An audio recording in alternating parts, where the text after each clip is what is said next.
Selamat pagi menjelang siang. Assalamualaikum warahmatullahi wabarakatuh. Salam sejahtera bagi kita semua. Shalom, Namo Buddhaya, Om Swastiastu, salam kebajikan. Apa kabar teman-teman di Day 2 di XI Virtual Expo 2021? Ketemu lagi bareng sama saya Ririn Agustarini tentunya akan menemani hari ini. Dan kita banyak juga program-programnya untuk hari ini untuk di main stage maupun juga teman-teman yang ingin visit booth kita secara virtual. Silakan saja ya, langsung bisa diklik kemudian dituju kemana booth yang akan dikunjungi. Dan untuk hari ini agendanya kita nanti akan mengadakan talk show dengan teman-teman Putri Islam Indonesia. Ini sekalian ajang reuni karena kadang-kadang nih jarang banget atau susah sekali untuk bisa berkumpul bersama. So thanks to virtual ya, karena hari ini kita bisa kumpul sama-sama. Dan nanti setelah ada talk show dengan Putri Islam Indonesia, kita hari ini di main stage jadwalnya juga ada underwater talk show. Underwater talk show-nya nanti bersama dengan Mas Arief dan juga Mbak Jimli. Kemudian juga ada underwater fotografi talk show bersama mereka berdua. Kemudian juga ada talk show dari KKP, dari Kementerian Kelautan dan Perikanan.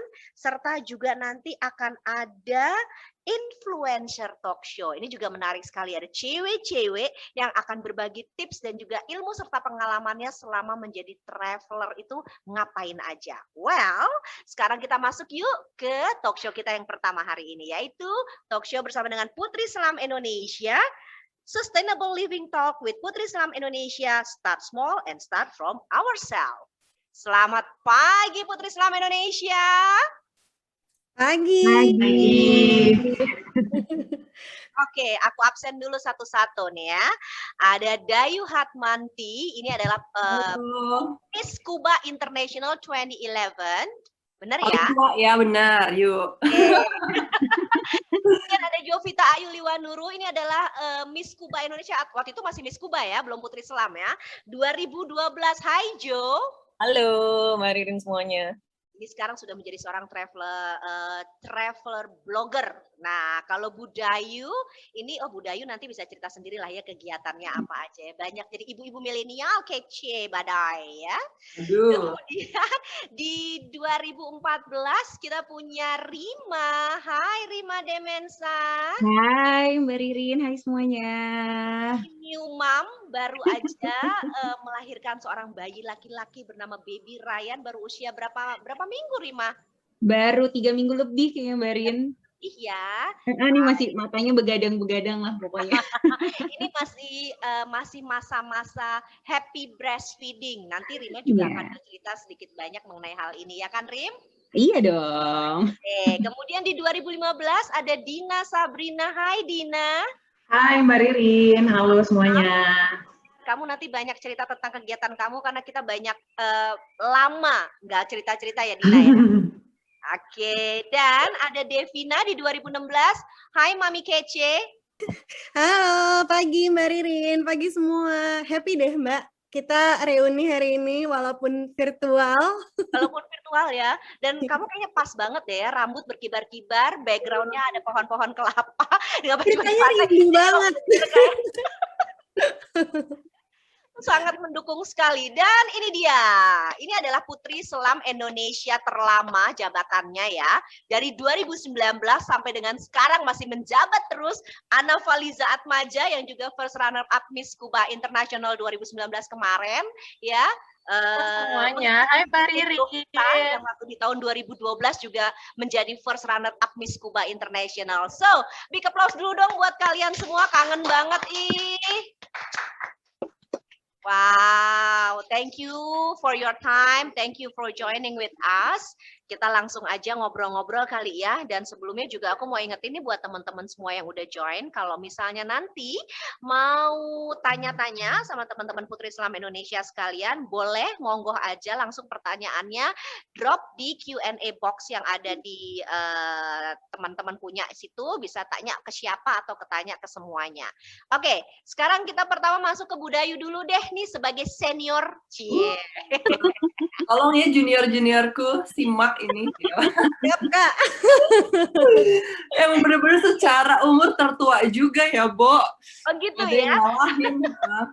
Oke, kita bicara mengenai sustainable living nih sekarang ya, atau hidup ramah lingkungan. Belakangan ini kan banyak nih udah mulai terdengar gaungnya mengenai sustainable living, sustainable fashion, ada ini, ada itu ramah lingkungan gitu ya. Which is adalah gaya hidup yang mencoba untuk mengurangi dari menggunakan sumber-sumber daya alam yang ada dan juga dari kepemilikan pribadi yang ada nih, dan ini bisa kita lakukan secara pribadi maupun bersama-sama di masyarakat ini gitu. Cuma masalahnya kalau kita berbicara mengenai sustainable itu kan harus konsisten, namanya juga berkelanjutan ya kan. Nah, untuk menjaga konsistensi antara keseimbangan alam dan juga menghargai hubungan antara hubungan simbiosis antara manusia dengan ekologi dan juga dengan siklus alam ini dibutuhkan komitmen yang tinggi.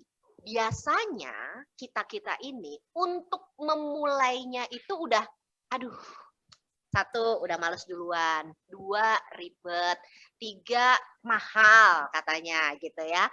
Nah, kita ingin dengar pengalaman dari teman-teman yang sudah melakukan sustainable living dengan bidangnya masing-masing hari ini supaya bisa di-share ke semuanya bahwa ternyata paradigma tentang sustainable living tuh nggak seribet dan nggak serempong atau nggak separah itu gitu. Jadi bisa nggak terkesan eksklusif, terus juga bisa nggak terkesan angkuh gitu. Nah, mungkin dimulai dari Dayu, bisa sedikit bercerita mengenai kegiatan Dayu saat ini tuh apa aja, selain jadi ibunya Kinar dan istrinya Pak Riko gitu ya. Apa aja kegiatan yang dilakukan, terutama juga yang berhubungan dengan sustainable living yang udah Dayu lakukan belakangan ini. Gimana, Day? Halo semua. Aduh, bener kata Devina, kita seneng banget hari ini dapat kesempatan ngumpul bareng. Akhirnya bisa tatap-tatapan muka walaupun gak langsung, udah happy banget. Semoga tahun depan kita udah bisa lihat beneran ya, Mbak ya. Ya, amin. Amin. Oke, kegiatan aku sekarang tuh aku lagi ngajar renang bayi. Jadi aku instruktur bayi berenang gitu di Aquatic Baby Indonesia. Terus selain itu ya udah ngurus rumah, ngurus Kinar, sama ada kucing Poco di rumah. Terus ya paling bikin-bikin konten gitu. Terus kalau misalnya berhubungan sama sustainable life, aku yakin teman-teman di sini juga pasti semuanya ada keinginan lah pengen memulai itu. Aku ngerasa sebenarnya aku tuh juga bukan yang sempurna gitu loh, masih banyak celah di sana sini, apalagi menghindari sampah gitu kan, sampah plastik segala macam itu aku masih sangat belajar gitu, apalagi setelah punya anak. Ternyata bener ya, dengan menghadirkan satu lagi manusia itu kita tanggung jawabnya tuh gede banget gitu untuk membuat dia juga mengerti kalau misalnya gaya hidup ramah lingkungan tuh udah harus mulai kita terapin dari dia kecil supaya dia terbiasa gitu kan nanti ketika tumbuh besar. Nah, nanti teman-teman yang lain juga pasti punya contoh-contoh yang praktikal buat dilakukan di rumahnya. Nah, kalau aku pribadi sebenarnya aku pengen cerita dari segi fashion, dari segi baju yang aku pakai gitu. Dari dulu banget. Jadi sustainable fashion atau mungkin sekarang istilah kerennya tuh decluttering gitu ya. Iya, kalau pindah Marie Kondo ini ya termnya sekarang lagi booming itu sebenarnya aku boleh cerita dulu ya dari zaman dulu kuliah di Bandung itu aku tuh udah nggak masalah banget untuk pakai baju second hand.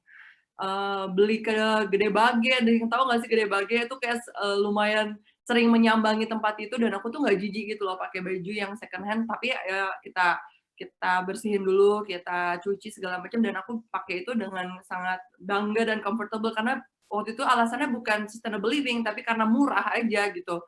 Karena harganya jauh dari harga distro kan kalau di Bandung waktu itu, tapi kita bisa dapat merek-merek yang bagus dan kalau misalnya jeli dapat barang-barang yang rare gitu. Nah, itu berlanjut sampai sekarang aku tuh nggak masalah banget beli barang-barang second gitu, beli baju-baju yang second. Even buat Kinar pun kalau misalnya ada yang bagus tapi misalnya barang bekas tapi masih bagus dan layak, aku nggak masalah untuk ngebeliin dia itu gitu. Jadi itu sih, jadi aku mulai dari sana jadi kepikiran, oh sekarang ternyata bukan gaya hidup ya, kesukaan aku untuk membeli barang-barang second, barang-barang bekas itu ternyata ini loh, ada termnya sekarang itu bagus untuk slow fashion, jadi supaya memperpanjang umurnya baju itu, supaya bisa dipakai dan maksimal fungsinya di lebih banyak orang gitu. Nah, gara-gara, ya gimana Mbak? Terus kalau misalnya sekarang nih, untuk penggunaan sekarang, kan pastinya beli baju, ada sistemnya Dayu gini nggak sih? Kalau aku beli baju satu, aku harus ngurangin satu. Kalau aku beli barang satu, aku juga harus ngurangin barang lain yang satu. Gitu nggak sih? Kan sekarang kalau decluttering kan gitu kan, jadi nggak numpuk gitu barangnya di rumah. Ya benar, jadi dan aku tuh apa ya, kalau satu gitu, bahkan kayak kalau aku beli satu biasanya aku ngebuang kayak setengah lemari gitu loh pengennya, karena pernah banget di fase suka banget beli baju segala macam karena diskon, karena terlihat sale kan kapan lagi tuh, takutnya harganya nanti nggak semurah ini, jadi beli-beli dan numpuk gitu akhirnya.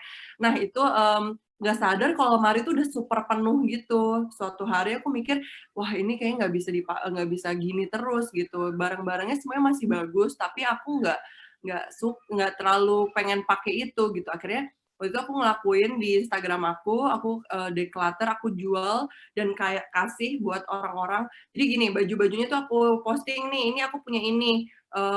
Siapa yang mau aku jual dengan harga murah, tapi mereka kayak harus ngasih reason kenapa mau baju itu gitu. Jadi aku jual tuh kayak cuma 10, 20, 30 ribuan atau kadang juga aku kasih gratis. Supaya baju yang aku kasih itu bukan cuman kayak diambil apa ya gitu aja sama orang gitu, tapi aku pengen dia bener-bener mengurusin baju itu. Terus ada juga nanti perjanjiannya kalau misalnya udah bosen harus dikasih ke orang lain lagi, harus dirawat dengan benar. Nah itu agak ribet sih karena aku melakukannya untuk sekitar 50-60 baju, dan satu baju itu kira-kira mereka yang apply buat mendapatkan baju itu sekitar 200 orang. Jadi kayak aku bacain satu-satu, tapi itu adalah kayak apa ya, kesenangan tersendiri ngelihat baju-baju aku sampai di tangan yang tepat. Mbak Ririn, aku mau cerita satu nih. Jadi ada baju wisuda aku waktu S2, itu aku juga declutter, aku bilang ini siapa yang mau ambil aja, cuman ceritain kenapa kamu pengen banget ini gitu. Terus ada yang balas, dia bilang, iya, wah Kak, pas banget, aku juga pengen pakai baju ini ketika aku wisuda. Jadi baju itu udah 2 kali ngerasain wisuda gitu loh, dipakai juga wisuda orang. Nah itu ada fotonya, dan aduh aku tuh langsung kayak, wah happy banget, ternyata dengan cara ini, dengan cara kita merawat baju yang kita punya, itu akan umurnya lebih panjang dan dipakai sama orang lain gitu. Ya, manfaatnya tuh juga lebih banyak gitu ya, gunanya juga jadi lebih banyak ya. Jadi nggak cuma sekedar bajunya ini kita lepas hanya karena, atau orang hanya beli hanya karena harganya murah, tapi karena memang itu dia butuhkan atau berguna banget buat dia gitu ya. Oke, well ada pertanyaan selanjutnya, tapi tahan dulu deh, buat nanti kita kasih kesempatan buat teman-teman yang lain cerita dulu ya, Dai. Yes, oke. Oke, sekarang kita ke Jovita. Hai Jojo. Hai Mbak Rin. Ini ya, wanita karir satu ini ya. Luar biasa kesibukannya loh, traveling kemana-mana sebagai travel blogger, terus juga punya bisnis juga. Langsung cerita sendiri deh, Jo. Oke, boleh. Hai teman-teman nih, bener kayak kata Dayu dan Devina, pokoknya seneng banget lah ya, walaupun ketemu masih virtual.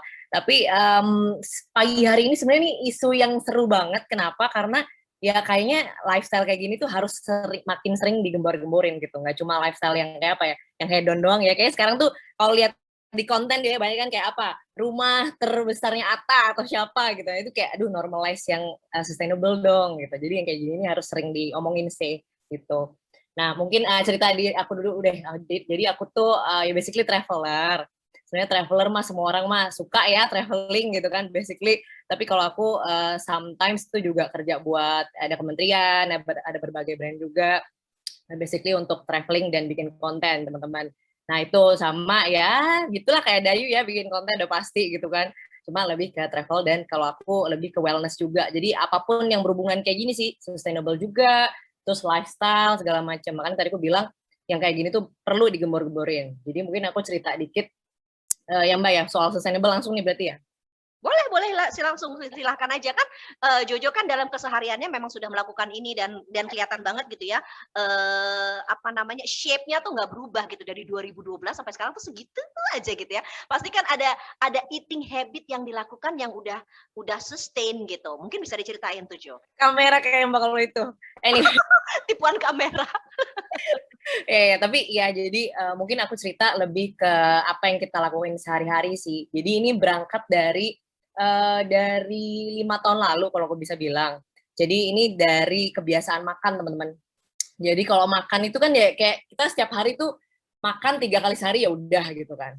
Tapi itu tuh ternyata impact ke kesehatan aku. Di 5 tahun lalu tuh kayak aku sempat ada minum, terus sempat apalah pokoknya kesehatan aku tuh lagi nggak prima teman-teman. Jadi pas itu tuh aku trace back apa sih yang bikin aku kayak gini ya, ternyata lifestyle, entah itu lifestyle ya, lifestyle makanan, terus juga olahraga mungkin waktu itu belum konstan gitu kan. Nah intinya jadi berangkatnya dari sustainable itu aku dari malah kesehatan, dan aku trace back kan, oh mungkin aku dulu masih makan junk food lah segala macem gitu, dan ternyata pas aku lihat-lihat dan riset-riset, ya memang kan makanan-makanan yang kayak aku cerita nih khususnya daging ya teman-teman ya, daging itu tuh sebenarnya kalau di trace back itu tuh nggak cuma nggak bagus buat badan, tapi juga buat planet, buat bumi gitu. Kenapa? Karena jadi kan kalau kalian misalnya pernah nonton nih kayak Food Inc. atau Conspiracy, pokoknya banyak lah dokumenter di luar sana tuh ya, kalau kalian lihat tuh pasti langsung terbuka lah matanya. Dan itu aku awalnya juga gitu, selain kesehatan aku lihat dokumenter itu kayak, wah iya ya,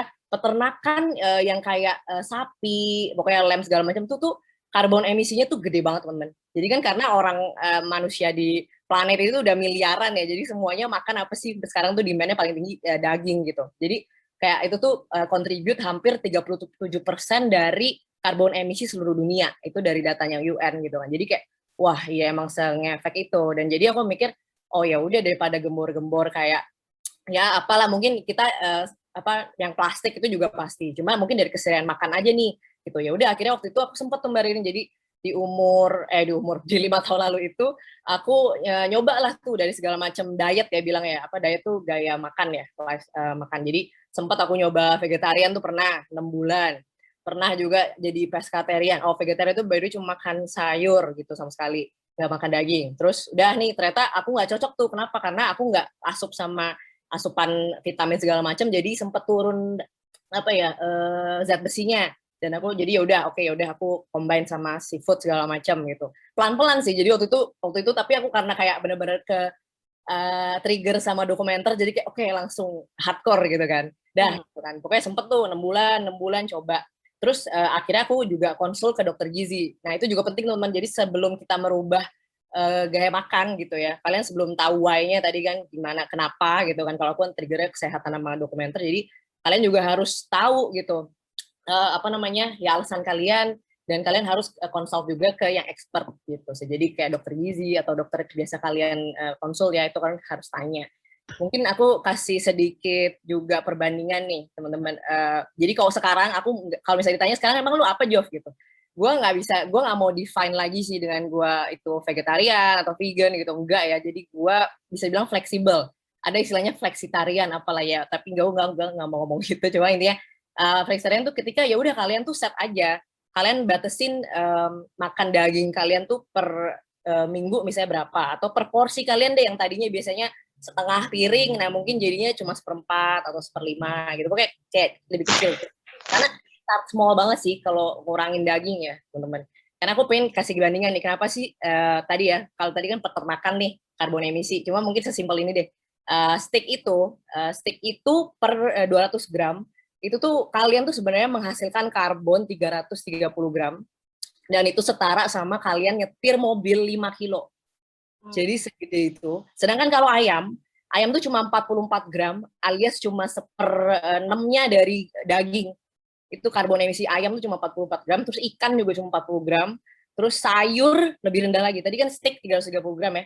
Sayur tuh cuma 14 gram karbon emisinya. Bahkan kacang-kacangan gitu ya, itu tuh cuma 4 gram. Jadi selain sehat buat badan tuh ternyata ya se-impactful itu buat ya kita karbon emisi kita dan buat planet juga gitu. Jadi itu sih, itu yang bikin kayak oh ya memang kita harus lebih conscious dalam apapun yang kita makan ya, karena dengan kita merubah sedikit aja, misalnya nambah sayur aja di piring tuh kayak ya kita mengurangi karbon emisi.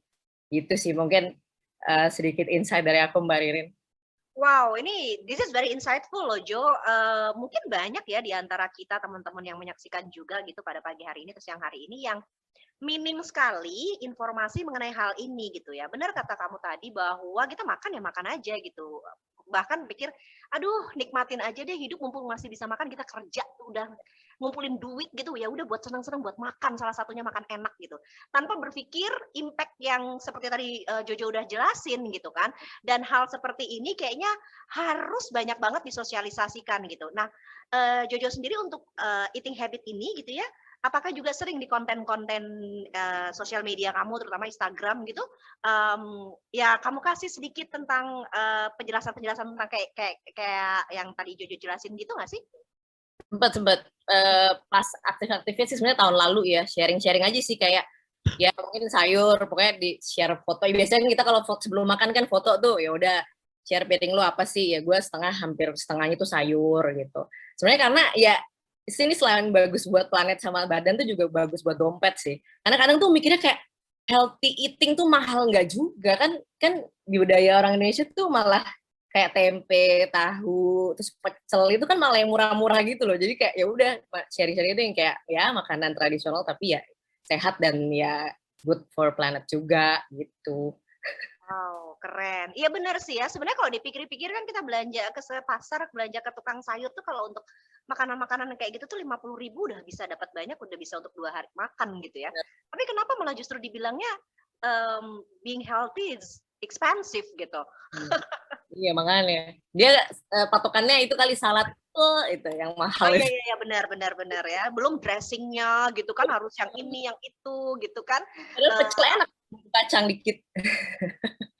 Thousand Island-nya atau bukan Thousand Island-nya, apa namanya virgin coconut oil-nya atau apanya gitu harus yang merek A, B, C gitu kan ya. Oke, Jo, thank you banget buat sharingnya. Pertanyaan selanjutnya nanti ya di sesi berikutnya ya. Kita bergilir dulu nih. Sekarang masuk ke Jeng Rima. Aduh, Momi. Halo Mbak Ririn, halo semuanya. Hai Rima, apa kabar? Bagaimana being a mom? Kabar baik. Wah, luar biasa nih pokoknya. Kayak gitu ya ternyata gitu. Oh gitu ya ternyata yang ngerasain Dijelasin ya Mbak Rin, kalau ya tapi menyenangkan sih, menyenangkan banget. Masih banyak belajar lah pokoknya. Nah, gitu. di sini banyak yang sudah berpengalaman, budaya. Ada Devina di sini juga ya. Iya, ada Mbak Ririn.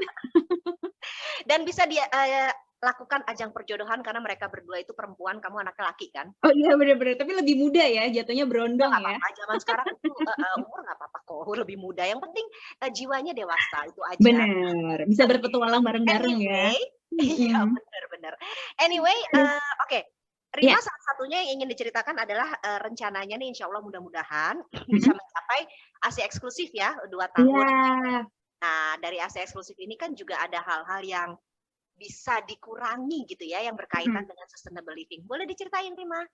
Iya, jadi tadi kan udah sempat dibilangin sama Mbak Ririn kalau sekarang itu jadi a new mom gitu ya. Ini tuh emang dunia yang baru banget sih. Jadi benar-benar kayak walaupun udah banyak informasi yang didapat, tapi ternyata pas realisasinya tuh beda gitu. Cuman emang rencananya ada rencana untuk lakuin ASI eksklusif gitu. Dan kenapa sih bisa gabung sama temanya yaitu apa namanya living sustainability gitu? Karena dengan ASI eksklusif itu kan sebenarnya banyak banget ya yang memang bisa dikurangin. Kayak misalnya dari kita beli susu formula gitu ya, packagingnya. Nah itu kan juga menyebabkan sampah baru. Terus nggak hanya itu aja sih sebenarnya, nggak hanya berhenti di susu formula yang ada sampahnya, ada kemasannya gitu. Tapi seperti misalnya ada botolnya dan lain-lain yang memang juga semuanya dibalut dengan kemasan gitu ya, entah plastik, entah kardus, entah apapun gitu, yang membuat aku sih jadi mikir kayak oh iya ya ternyata proses ASI yang memang langsung gitu, apalagi direct breastfeeding gitu, itu juga selain punya manfaat buat akunya, terus buat dede bayinya, tapi juga punya manfaat juga buat lingkungan. Nah itu tuh aku juga lihat banget karena sekarang kalau misalnya apapun, apalagi lagi pandemi gini kan seringnya segala sesuatu dibeli secara online gitu daripada langsung ke offline store-nya. Jadi pas lihat tuh kayak banyak banget gitu, mulai dari wrapping kayak bubble wrap-nya, terus plastiknya, abis itu kertasnya, kayaknya tuh bener-bener jadi dampak lingkungannya juga menjadi tumpukan sampah yang juga pasti berdampak entah kemana-mana gitu. Jadi aku berpikir kayak ya udah deh gitu, kayaknya memang aku berniat dan semoga bisa benar-benar terrealisasi gitu. Jadi sekarang sih udah aku lakukan gitu. Jadi benar-benar ngelakuin DBF selama kurang lebih ini mau sebulan ya usia anakku. Jadi ya udah itu masih aku usahakan dan upayakan gitu. Dan juga kenapa sih nggak mencoba untuk yang lainnya gitu, kayak misalnya mungkin pokoknya aku memang sangat meminimalisir penggunaan ya kayak tadi ya plastik dan lain-lain gitu, kemasan. Dan juga selain itu kayak misalnya kan sekarang tadi ya kayak kata Jovita, terus Budayu juga gitu, kita bikin konten dan lain-lain. Nah aku pun juga sama gitu sekarang bikin konten dan agak ke ibu-ibuan gitu ya, karena kontennya terkait sama produk anak lah, produk ibu lah. Nah itu pun juga aku sangat selektif sih dalam kayak misalnya seperti kemarin ada brand yang memang dia botol bayi gitu, tapi emang aku nggak butuh gitu. Jadi aku nggak mau untuk ambil itu walaupun misalnya kayak ada keuntungan atau apapun, karena menurut aku kayak sesuai apa yang aku butuhkan aja gitu, bukan hanya untuk sekedar kayak bikin konten semata gitu. Jadi kalau misalnya memang apapun yang ada gitu, memang itu sesuai. Kenapa Mbak Rin? Halo? Halo, bisa dengar Ya, suaraku? dengar. Oke, ya, terusin.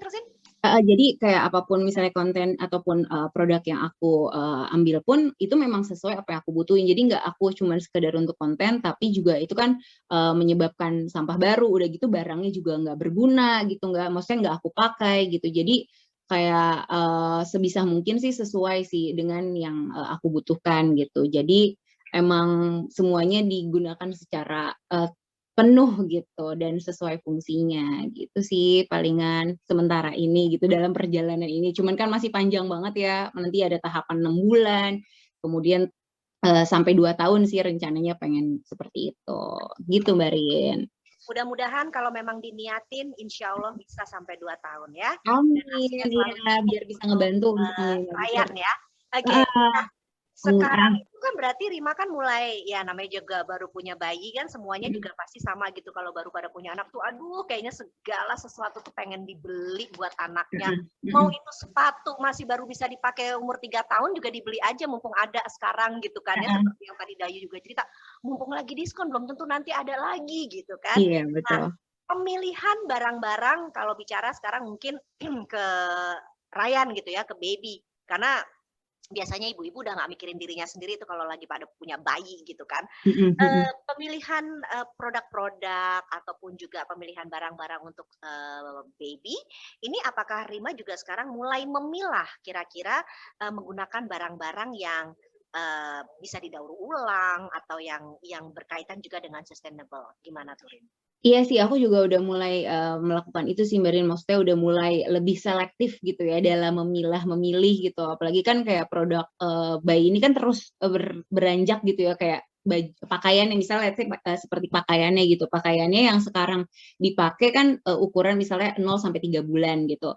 Ternyata untuk anakku nih baru mau sebulan aja udah mulai kekecilan gitu ya, jadi udah harus ke usia yang berikutnya. Nah jadi kayak gitu aja aku udah mulai pilih lebih selektif lagi tapi sesuai kegunaan dan fungsi aja, jadi nggak kayak sekedar lucu terus dibeli gitu, sekedar bagus terus dibeli, tapi memang sesuai fungsinya. Lagian kan kayak zaman sekarang juga pandemi ya, jadi jarang banget melakukan aktivitas di luar rumah, khususnya ada bayi juga gitu kan, jadi lebih sesuai apa yang dibutuhkan si anakku juga gitu, baju dan pakaiannya. Dan bajunya yang udah misalnya nggak muat dan kekecilan itu juga aku alihkan ke yang mungkin nantinya membutuhkan gitu. Jadi benar-benar semuanya itu bergunanya, fungsinya tuh maksimal gitu, nggak hanya sekedar karena kan bayi itu benar-benar cepat besar gitu ya.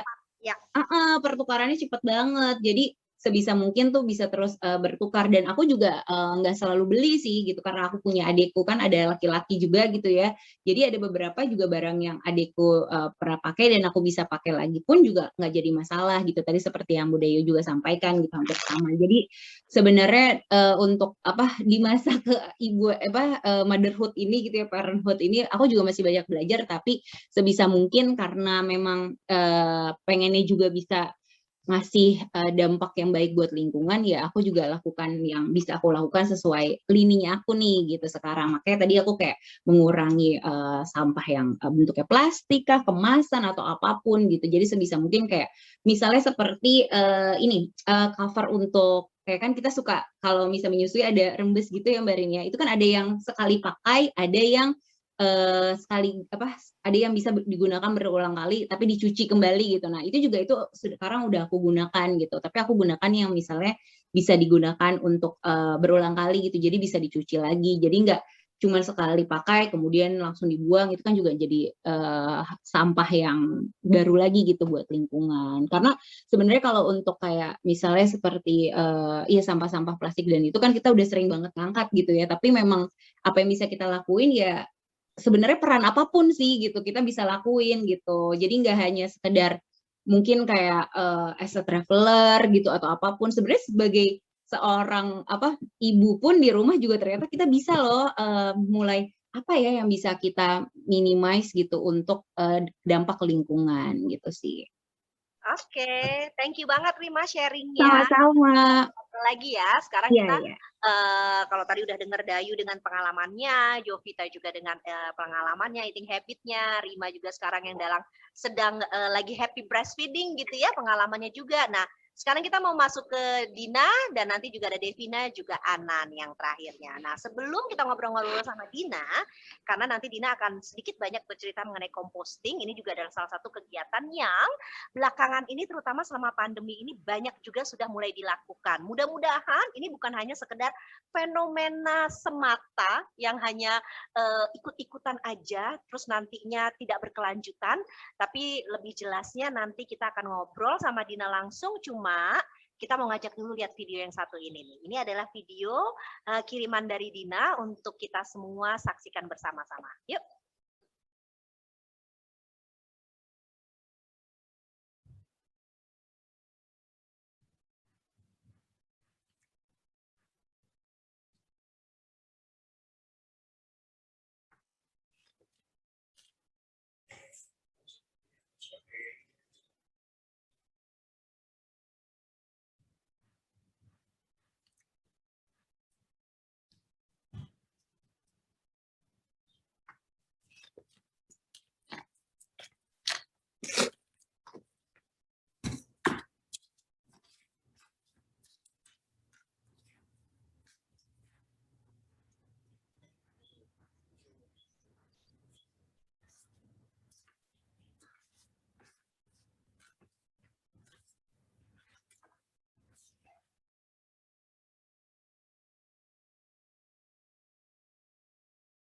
Itu tadi sedikit cuplikan video dari Dina bercerita tentang composting.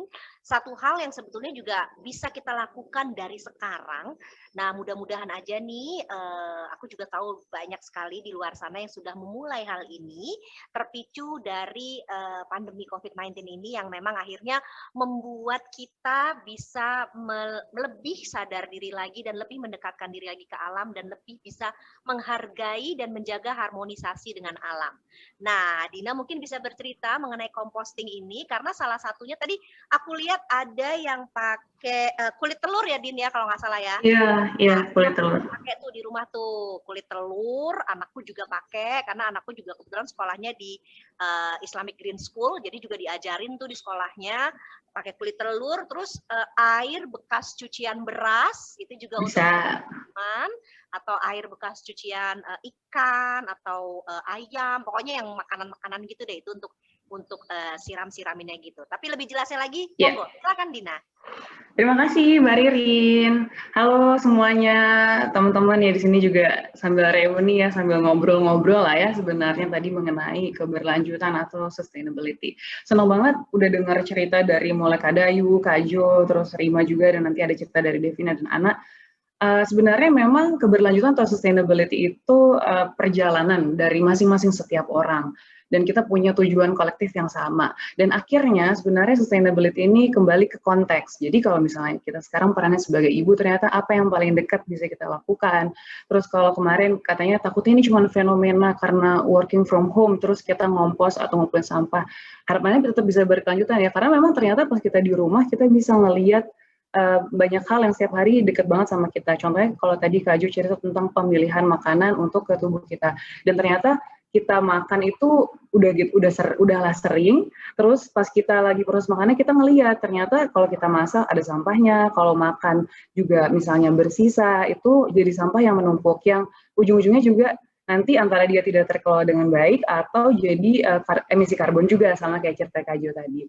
Nah, kenapa akhirnya milih kompos? Jadi itu juga start pertama kali tuh tahun lalu pas WFH, karena kebetulan sekarang aku kerja di Surabaya, di Jawa Timur, jadi tinggalnya sendiri gitu. Baru nyadar nih, sebelumnya kok di rumah kan makanan udah ada, tinggal gimana caranya ngabisin nggak ada sampahnya. Sekarang karena either beli sendiri, atau masak, itu jadi ngelihat kok ada sisa-sisanya ya, dan akhirnya bingung kan mau diapain, dan rasanya tuh kalau dibuang kok kayak sedih banget, sama kayak kita kalau ngeliat plastik yang masih bagus banget kita buang gitu aja, ibaratnya kayak gitu. Akhirnya mulailah dari situ berpikir gimana caranya supaya terkelola dengan baik, dan tentunya dengan kompos itu, dan ternyata nggak seribet itu, nggak sememusingkan itu, dan juga nggak mahal juga, karena kalau kita ngomongin sustainability kan kita ada beberapa item nih, kayak tadi mungkin Kak Dayu berangkatnya dari pilih baju second hand karena murah, sementara stylenya masih bagus-bagus gitu. Terus kayak tadi Kak Ju juga cerita makan sayur tuh malah juga lebih murah gitu daripada makan daging-dagingan, katakanlah seperti itu. Ini juga sama sebenarnya pas dari bentuknya aja, tadi kalau lihat di video sekilas itu kan kayak ember-emberan aja. Kita banyak banget secara teknis di mungkin internet bisa dilihat, itu wadah-wadah tuh macam-macam yang bisa kita pakai untuk numpuk sampah-sampah organik kita, terus dicampur sama daun-daun kering atau sisa potongan sayur, terus habis itu mungkin ada sedikit sisa-sisa tanah gitu ya, bahkan dimasukin kompos biar makin cepat, kompos yang udah jadi itu juga bisa. Jadi secara teknis tuh banyak di internet, tapi yang pengen aku share di sini juga lebih ke ternyata kita tuh bisa banget mulai hidup yang lebih berkelanjutan atau lebih sustainable, benar-benar ngelihat dari yang paling dekat sama kita dan paling sering terjadi di hidup kita ya, contohnya makan. Tadi kalau misalnya juga mungkin ada alat mandi, terus mungkin kita bersih-bersih ruangan, ada bahan-bahan kimia tertentu, itu yang paling dekat yang kira-kira paling dominan kita lihat ini ternyata berdampaknya buat lingkungan, itu kita bisa ganti duluan. Nah, sama kayak si kompos ini gitu. Nah, jadi akhirnya dilakukan itu dari tahun lalu, karena sebelumnya nggak ngerasa kalau udah ngabisin makanan kayaknya tanggung jawab saya selesai. Kalau sekarang karena saya masak terus atau ada makan bareng teman ternyata bersisa, itu harus kebuang, akhirnya dilakukanlah si kompos itu. Jadi yang saya lakukan adalah ketika masak gitu ya, kan kita ada sampah, katakanlah sayur, terus kulit buah, atau bahkan mungkin potongan tulang ayam atau sisa ayamnya, itu dicacah kecil-kecil. Terus kalau memang kan kita masak hampir setiap hari, kalau tiap hari repot gitu ya masukin ke tong si komposternya berulang-ulang, bisa didiamin paling nggak ya mungkin 2 hari tapi ditutup, jadi supaya nggak muncul binatang-binatang. Terus nanti kedua hari kemudian baru dimasukin ke dalam tong komposnya itu, jadi dimasukin terus diaduk, dan itu jangan lupa untuk diaduk seminggu sekali supaya dia tetap ada udara. Nah, nanti kalau dia udah berproses, mungkin di sebulanan pertama dia udah mulai terdekomposisi gitu ya, ada sisa airnya. Tadi kalau lihat di video juga, setiap 2 minggu sekali itu air komposnya bisa dipanen. Nah, ketika dipanen itu diambil sedikit aja, jadi mungkin perbandingannya 1:5 gitu ya, itu bisa dijadiin kompos untuk, kan selain kita di rumah, selain bekerja aja sekarang banyak hobi baru nih, kayak bercocok tanam, punya tanaman-tanaman hias. Nah, itu tuh bisa banget jadi berhubungan tuh dengan si composting kita. Jadi hasil dari kompos kita bisa dipakai lagi untuk nyemprotin atau ngasih makanan buat tanaman-tanaman yang kita tanam di rumah. Jadi kurang lebih kayak gitu teman-teman. Kalau pernah dengar misalnya, ya ini gimana caranya ya, terus dari yang kita konsumsi, terus habis itu kita daur ulang, terus kita pakai lagi, ternyata dari composting, dari sisa hasil makanan atau sampah organik kita, itu bisa kita pakai gitu ya untuk kegunaan kita sehari-hari di rumah seperti untuk tanaman di rumah kita. Kurang lebih seperti itu Mbak Ririn. Kira-kira ada lagi nggak yang masih penasaran nih Kan mau kalau misalnya ditanyain? sampah sisa makanan gitu ya, atau sampah sisa makanan gitu ya, itu kan cenderung ada aroma kurang sedap ya. Betul. Nah, caranya supaya nggak mengeluarkan aroma kurang sedap itu, dan kalau misalnya basah banget itu kan terus kemudian keluar binatang-binatang Iya, belatung gitu kan. Nah, itu tuh caranya betul.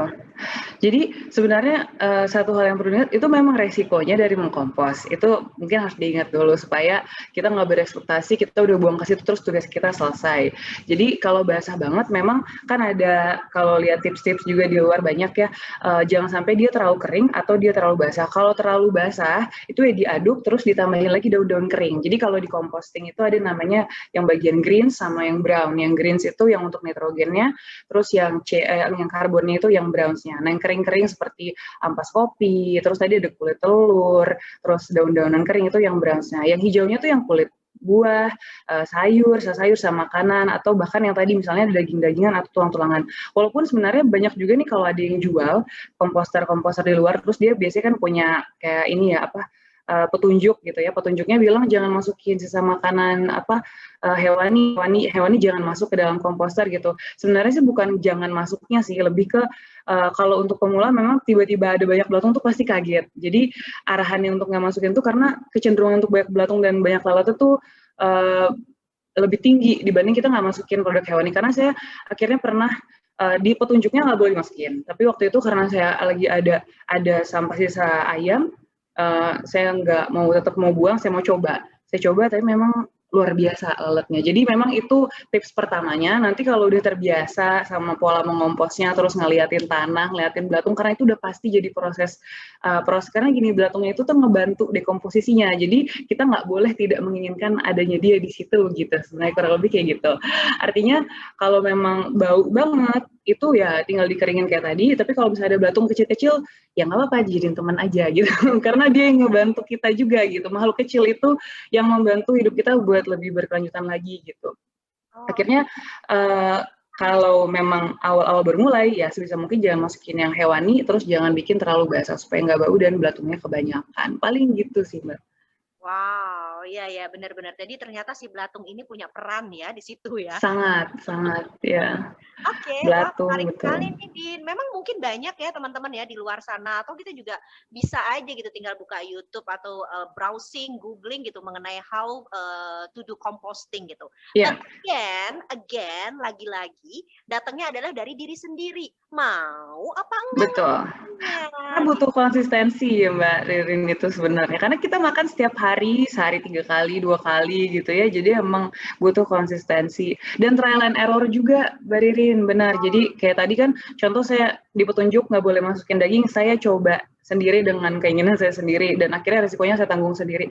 Dan nggak masalah, itu proses dari trial and error-nya gitu. Karena kayak tadi dari awal sempat dengar Kak Dewi juga bilang, kita belum sempurna sih full gitu ya, gaya hidup yang berkelanjutan. Iya benar, karena semua orang pasti akan mencoba dengan kondisi dan kapasitasnya masing-masing dan sesuai konteksnya masing-masing gitu. Dan justru dengan trial dan error itu kita tahu which one is betul. the best, yang paling kan ya. Betul. Wow. Yang paling nyaman, terus yang paling berhasil juga buat kita dan keluarga mungkin di rumah gitu. Ya. Dalam melakukan sustainable living kita tetap harus istiqomah. Iya, harus berkelanjutan. Betul. Thank you banget Dina sharingnya. By the way, sehat-sehat ya Dina ya. Ini teman-teman. Iya, terima kasih. Beberapa waktu yang lalu juga sempat kena COVID-19 ya Din ya. Betul Mbak Derin, sempat kena COVID-19. Boleh cerita sedikit dong pengalamannya? Waktu itu akhirnya sampai negatif lagi dan dianggap udah bisa pulang ke rumah tuh 19 hari. 19 hari. Iya, jadi gaya hidup sehat itu sangat baik gitu ya. Saya juga sendiri sebenarnya cukup melakukan gaya hidup yang cukup sehat gitu ya. Cuman waktu itu kayaknya olahraganya kebanyakan, ternyata overtrain juga nggak baik, bikin imunnya malah jadi turun. Akhirnya udah stres, overtrain, akhirnya jadilah kena terjangkit virus itu gitu.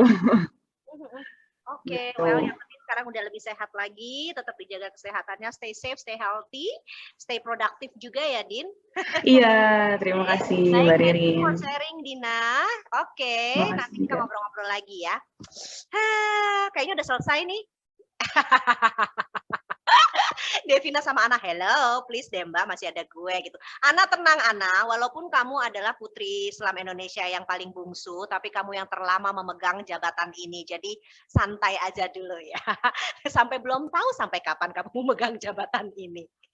Oke, Mami Devina, ini adalah Mami entrepreneur Mami. Hai Dev. Sorry, masih di mute. Halo, pagi, siang, Mbak Ririn dan semuanya. Hai, Momi cantik. Oh iya, selamat siang juga untuk Pak Darmawan Sutanto, Scuba Daddy kita yang juga ternyata join. Selamat siang Pak. Iya, selamat siang Pak Darin. Udah halo-halo di kolom Dan chat. juga bisa punya waktu sedikit ngobrol-ngobrol. Kita senang banget ya nanti di akhir ya. Apalagi ikut fotonya nanti. Oke. Nah, Devina, sekarang kamu juga sebagai entrepreneur juga. Ibu dari Bunyu juga, tetap glowing juga, eksis juga, semua-semuanya juga ya. Selalu beda ya Mbak Ririn ya. Oke, boleh ceritain dong kegiatan kamu sekarang apa, terus juga sharing tentang sustainable living yang kamu lakukan sehari-hari. Dengar-dengar kan waktu itu kamu pakaiin Bunyu tuh bukan pakai diapers, tapi pakai cloudy diapers ya, yang bisa dicuci ulang. Nah itu kan untuk sebagian ibu-ibu, sebagian besar ibu-ibu ribet banget nyuci, belum kalau pupi gitu Bukan kan, lagi. nyuci, nambahin cucian gitu kan. Oke, boleh di-share Devina. Oke, thank you Mbak Ririn. By the way, tadi aku tuh dengerin sharingnya Dina. Itu kayak membuat inspirasi baru buat aku kalau ada sisa makanan anak aku yang gak habis. Walaupun ya ujung-ujungnya masuknya ke ibunya juga ya kan. Mungkin kali ini masuknya nggak ke ibunya lagi, biar ibu bisa diet, bisa langsung dikomposting. Makasih ya Dina. Lumayan ya. Lumayan banget itu inspirasi tuh kayak tring. Oke, setelah ini kayak aku akan composting. Jadi lumayan kan ibunya nggak gremet-gremet banget gitu kalau anaknya tuh makanannya nggak habis. Terus aku juga tadi dapat inspirasi juga. Ibu aku kan juga suka bikin apa sih kayak koleksi tanaman-tanaman juga kan, lebih telaten lah ibaratnya dibanding aku. Aku udah ada anak nih ngurusnya ribet. Nih ibu aku ngurusin sih tanaman-tanaman. Jadi mungkin ini juga bisa jadi inspirasi untuk composting si tanaman-tanamannya ibu aku ini. Terus tadi bener banget sih Mbak Ririn, sama tadi aku juga sempat dengerin dari Rima, sharing baru masuk ke motherhood yang pasti juga challenging banget. Terus aku setuju banget sama apa yang Dina bilang bahwa sustainability itu ternyata benar-benar depend on the context ya. Karena aku sempat mikir juga sih, dulu kan kita lagi aktif-aktifnya mungkin traveling, pergi ke sana ke sini menyuarakan bagaimana caranya menjaga laut, tetap melakukan sustainability living as a traveler gitu, jangan buang sampah sembarangan atau bawa botol minum yang jangan plastik yang bisa langsung diisi ulang. Tapi pas aku masuk fase motherhood is such a different life that I'm into gitu. Bener-bener kayak ini tuh perubahan yang drastis banget. Aku jadi nggak bisa kayak traveling lagi serutin dulu. Aku nggak bisa sering-sering keluar rumah karena aku harus di rumah untuk handling anak aku gitu. Terus aku sempat nggak kepikiran sih yang namanya, aduh aku tuh udah ribet banget nih ada anak. Aku harus sustainable living itu seperti apa gitu. Kayaknya aku udah nggak bisa lagi nih menyuarakan dan mengikuti gaya hidup yang berkelanjutan. Tapi ternyata ya itu memang ini ya benar-benar yang dibutuhkan adalah dari kita sendiri lagi sih, kesadaran lagi sih. Kalau kita benar-benar kayak ya stres dan dipikirin terus, jadinya ya nggak melakukan itu gitu. Ternyata setelah aku menjadi ibu, nggak harus melulu cara sustainable living yang dulu aku lakukan itu terus dilakuin. Karena jadi aku stres karena aku nggak bisa traveling lagi, aku nggak bisa jalan-jalan lagi. Ternyata setelah aku jadi ibu ada juga kok cara-cara yang bisa aku lakuin untuk melakukan gaya hidup berkelanjutan. Yang salah satunya adalah yaitu aku pakai cloudy diapers. Dimana memang itu sebagai ibu pastilah kita merasakan ada keribetan tersendiri ya yang namanya kalau kita pakai diapers plastik itu kan sekali pakai buang, kita nggak perlu yang namanya nyuci-nyuci, kita nggak perlu yang namanya aduh itu kan lebih ribet lagi ya kalau misalnya diapers plastik kan nggak perlu bersihin, nggak perlu ngeluarin kotoran anaknya dan bisa langsung dibuang. Kalau dia kan kita harus cuci sendiri, kita harus jemur lagi dan bisa dipakai lagi. Tapi ya kenapa enggak gitu, kenapa enggak kita lakuin itu, tapi kita bisa menghemat sampah plastik yang ada pada akhirnya mengalir ya ke laut-laut lagi pada akhirnya. Aku juga melakukan beberapa riset sih sebelum sesi ini juga dan sebelum-sebelumnya gitu. Sebelum aku memutuskan menambahkan sedikit keribetan di hidup aku untuk memakai Cloudy Diapers tuh apa efek yang bakal aku dapetin, dan gak cuman aku tapi juga planet gitu. Ternyata di Indonesia itu penyumbang sampah terbesar itu adalah popok bayi. Ya bukan lagi, banyak sekali kan bayi lahir ke dunia ini gitu. Jadi pasti banyak juga tuh si pampers plastik itu, dan itu kan terbuatnya juga dari plastik, dan pada akhirnya daur ulangnya itu akan lebih lama dan lebih sulit gitu. Jadi ya aku mungkin belum yang disiplin banget terus-terusan pakai Cloudy Diapers, cuman at least dari diri aku sudah bertekad mau mencoba untuk yaitu berperan dari start from the family dulu, yaitu ya pakai Cloudy Diapers untuk anak aku. Itu sih Mbak Ririn. Oke, start small, start from ourselves gitu ya. Dari pemakaian yang hanya cukup satu aja dulu, tapi yang penting itu tadi konsisten gitu kan. Istiqomah hanya dengan pemakaian Cloudy Diapers saja dulu. Itu udah melakukan satu sustainable living dan sudah membantu banyak sekali ya kan. Dan membantu kita juga loh Mbak Ririn, karena harganya kan jauh lebih murah ya dibanding kita refill mama pun aman kan. Iya, cuman ya memang kita harus extra effort.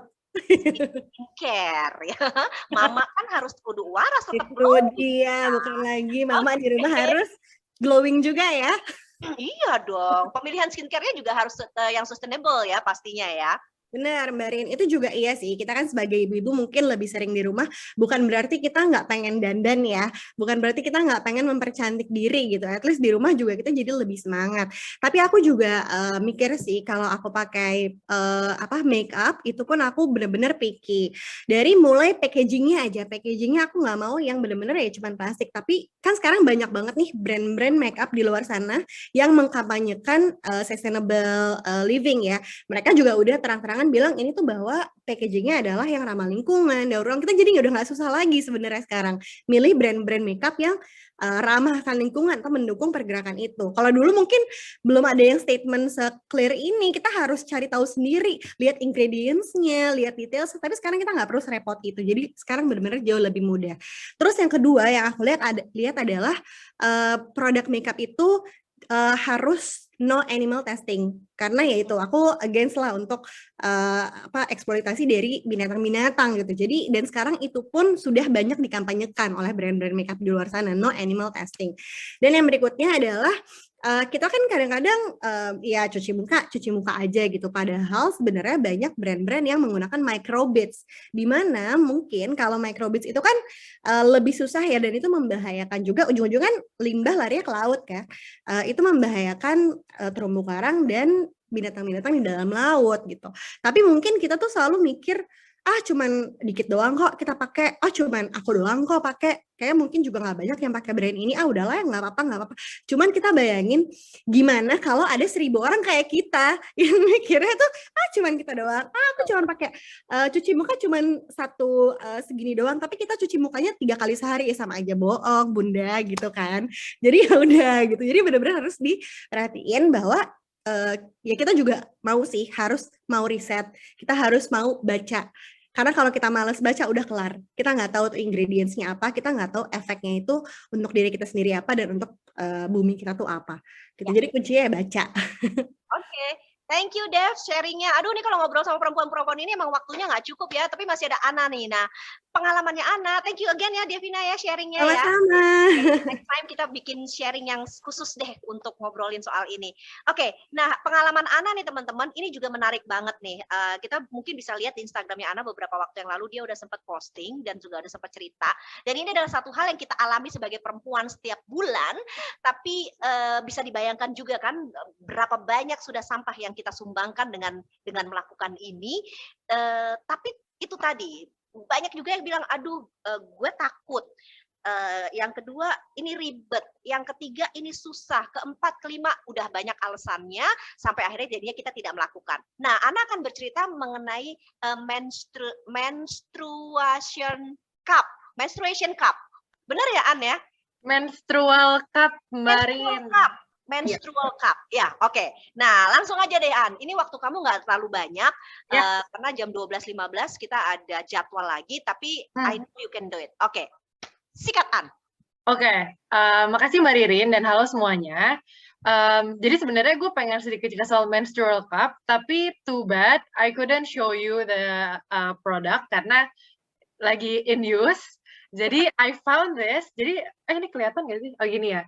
Ya. Jadi ini sebenarnya jadi menstrual cup itu mungkin kalau misalnya gue berangkat dari kenapa itu lebih ke arah sebagai perempuan mens itu atau datang bulan itu adalah sesuatu yang normal dan akan selalu datang setiap bulan gitu. Dan mens itu sendiri kan sebulan itu mungkin sekitar 3 sampai 5 hari. Dan ketika kita memakai soft text gitu ya kita bilangnya, atau mungkin beberapa ada yang pakai tampon, itu sekali pakai buang gitu.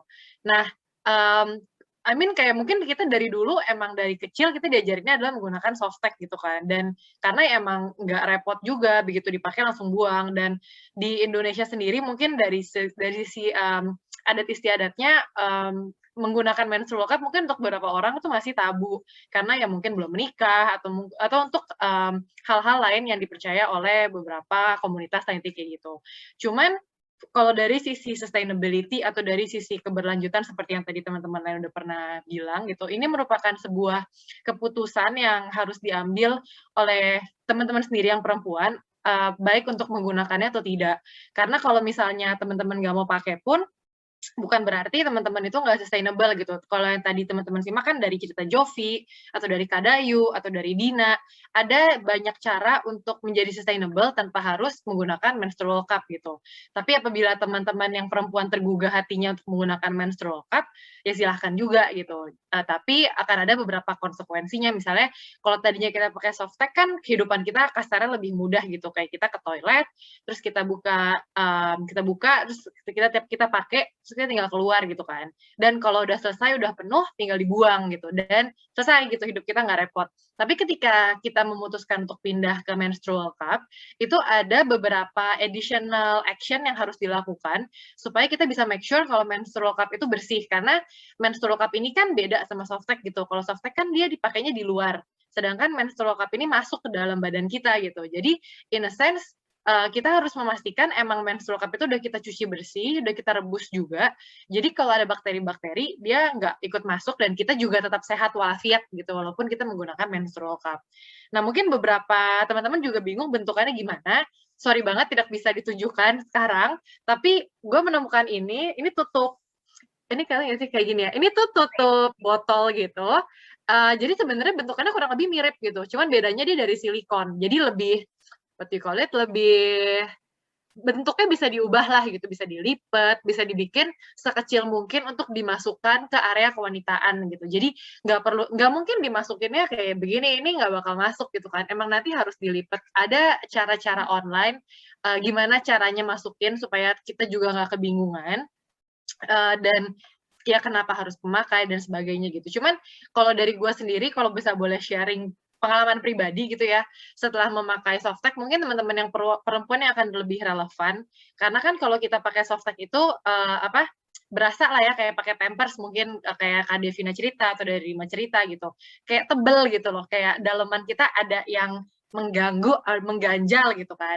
Nah, kalau misalnya teman-teman suka olahraga seperti Dina tadi, misalnya suka lari atau suka yoga, biasanya kan ini menjadi sebuah ganjalan gitu, atau mungkin suka berenang gitu kan. Itu nggak bisa lah gitu. Biasanya gue juga nggak pernah tuh berenang atau diving kalau misalnya lagi mens gitu. Tapi setelah menggunakan menstrual cup, itu tuh kasarnya kayak nggak berasa gitu. Kalau misalnya kita tuh sebenarnya lagi dapet gitu. Karena nggak ada yang mengganjal dan everything works as it is gitu. Jadi sebenarnya nggak ada yang berubah juga dari kehidupan sehari-hari. Yang berubah ya tadi itu kalau misalnya kita mau ganti atau misalnya kita mau pakai, itu akan lebih lama lah waktu yang dibutuhkan untuk di kamar mandi dan butuh banyak trial dan error supaya kita tahu gimana cara masukin paling tepat untuk diri kita sendiri, di posisi seperti apa kita harus masukin di kamar mandi, kayak gitu-gitunya sih. Dan ya kalau misalnya kita ditanya orang, kayak maksudnya setelah, kalau teman-teman lihat Instagram gue, kemarin juga setelah gue ngepost, ada beberapa yang DM yang kayak bilang, oh kalau misalnya belum menikah tuh nggak boleh loh, kayak gitu-gitu. Cuman maksudnya, again, kalau dari kita, ini different perspective, dimana kita mau shape this into sebenarnya nggak ada hubungannya udah menikah atau belum, karena kalau misalnya kalian baca lebih lanjut, si menstrual cup ini ada yang untuk teenager, jadi maksudnya benar-benar ketika pertama kali mens kayak di US, itu udah sering banget dianjurkan untuk menggunakan menstrual cup karena emang lebih green gitu kan.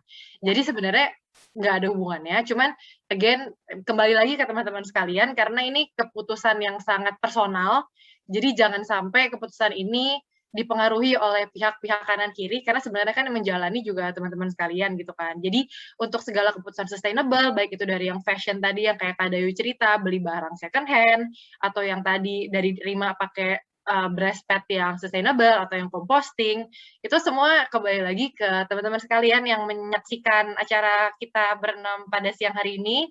Jika memang ingin melakukan, bisa dipilih dari 6 opsi yang ada hari ini. Jika tidak ingin, ya mungkin kita coba lagi bulan depan. Itu sih Mbak Rina, semoga membantu. Wow, singkat, padat, dan jelas. Pingin lebih jelas lagi bisa check it out Instagram masing-masing dari teman-teman ini.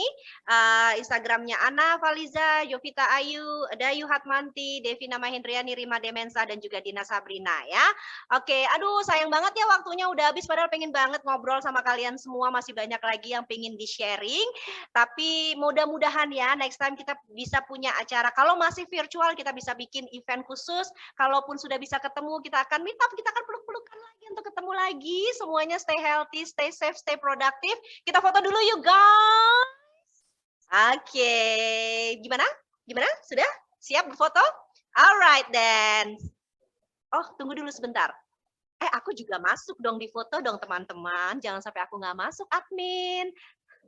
Oke, saya menggantikan Budiah Mami Scuba hari ini ya. Alright then. Cheers. Thank you semuanya. Sehat-sehat selalu ya guys. Thank you. Makasih banyak. Aduh kangen banget. Thank you semuanya. Semuanya. Terima kasih. Sampai ketemu lagi. Dan juga teman-teman semuanya. Bye. Love you. Bye-bye. Stay healthy. Stay safe. Bye semua. Thank you. Bye-bye. Teman-teman. Setelah ini kita akan langsung masuk ke sesi berikutnya. Yang masih mau join juga boleh loh stay di sini karena kita akan ngobrol-ngobrol dengan Mbak Jimli dan juga Mas Arief ya tentang Underwater Talks. Ini mengenai temanya adalah Challenge and Opportunities in Pandemic Era. Nah, nanti kita akan sama-sama ngobrol-ngobrol, ada quiz juga, jadi dengar-dengar akan ada hadiah juga. Terus jangan lupa juga nanti buat teman-teman yang masih ingin visit booth kita secara virtual, silahkan ya. Oke, kita break dulu sejenak sebelum kita nanti masuk untuk Underwater Talks di talk show yang kedua di XI Virtual Award 2021.